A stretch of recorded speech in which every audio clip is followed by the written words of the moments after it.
step one, load the instrument. The EndoStitch pop right in. It loads very simply. Pull back. In this case, I have the 48-inch suture. Since I'll be doing a running stitch, give myself about 9 inches or so of suture to work with. Right there. This is really an incredible instrument. I was fortunate enough to be one of the first surgeons back in '94 when I was a fellow at Duke to get my hands on this. And ever since then, it's been a love affair. Okay. Now I'm just going to load the instrument in my trocar and my grasping instrument. And load that as well. Okay. And we're going to do a running stitch. Okay. Now we're going to start off by taking a nice deep bite of tissue. I'm going to toggle. That means transfer the needle. Okay.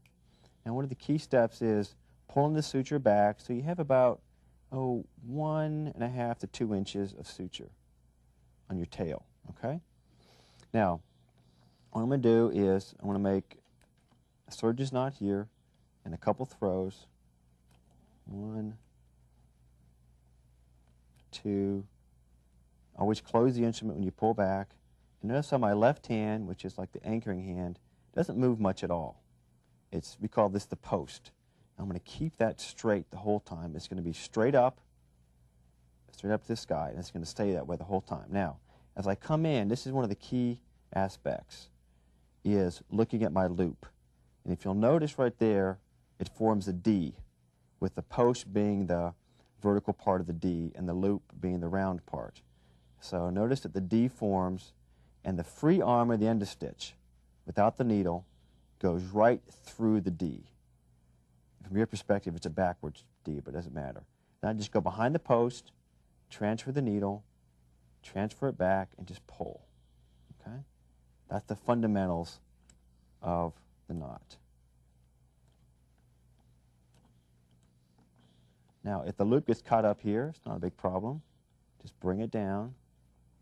If it goes up the shaft, just pull it down, and then just tighten it. Just like that. Okay. It's 2. I like to have at least 3 or 4 throws. That was a miss right there. We call that a swing and a miss. There we go. 3.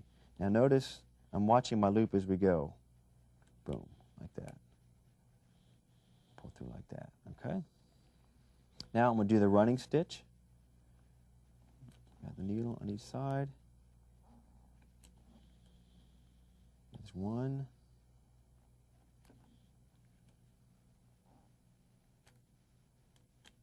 You're going to push the needle all the way through. Sometimes thick tissue, if it caught up, just do it again.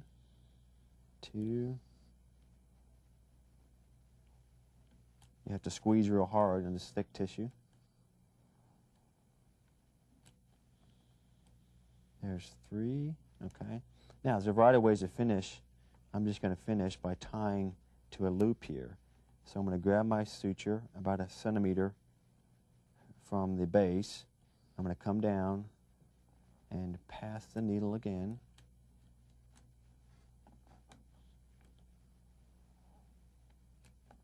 Okay. Now I'm going to use this loop here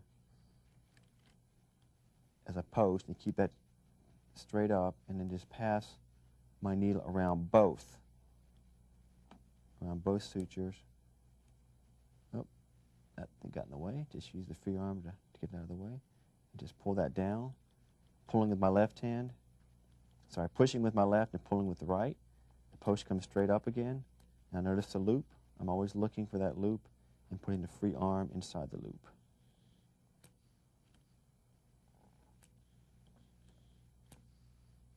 And good 3 or 4 knots should do it. And that's it.